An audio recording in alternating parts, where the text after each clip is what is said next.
Sebagai seorang dokter, saya dituntut untuk menjadi pribadi yang peduli dan teliti. Peran dan tanggung jawab dokter dalam menyelamatkan manusia harus diiringi dengan proses belajar sepanjang hayat, karena perkembangan penyakit akan terus bergerak dinamis. Sehingga rasa ingin tahu dan haus akan pengalaman sudah pasti melekat kuat dalam pribadi saya. Tidak jauh berbeda dengan Indonesia, Turki juga dilanda badai COVID-19 hingga mencapai 189.000 kasus. Namun saat ini kasus COVID-19 di Turki sudah berangsur-angsur turun. Sistem kesehatan yang bagus di negara Turki telah dibuktikan dalam menangani kasus COVID-19. Dari total angka kasus COVID-19 yang ada di Turki, hanya 0,02% yang menyebabkan kematian. Salah satu kegiatan yang akan dilaksanakan dalam program ini adalah kunjungan ke Universitas Istanbul. Sebagai salah satu universitas yang memiliki fakultas kedokteran terbaik di Turki, Universitas Istanbul telah berkontribusi banyak terhadap pandemi COVID-19.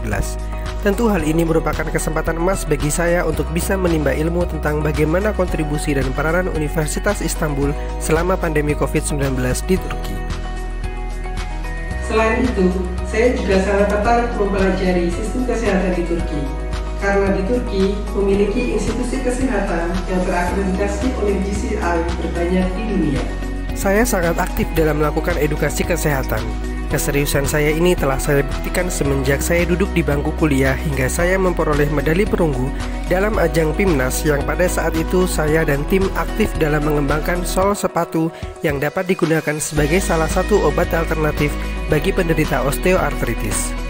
Tidak hanya berhenti di situ, keseriusan saya dalam mengedukasi masyarakat mengenai penyakit osteoartritis juga saya tuangkan dalam dunia teknologi dengan membuat aplikasi berbasis smartphone bernama Ask Mr. Rematik yang juga meloloskan saya kembali dalam ajang PIMNAS di tahun berikutnya.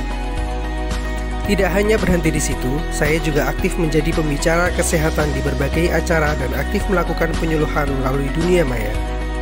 Hidup sebagai seorang dokter tidak membatasi saya untuk tetap mengembangkan kreativitas dan hobi saya. Saya juga pernah meraih berbagai penghargaan di berbagai bidang seperti fotografi dan videografi, menulis, menyanyi, menari, dan bermusik.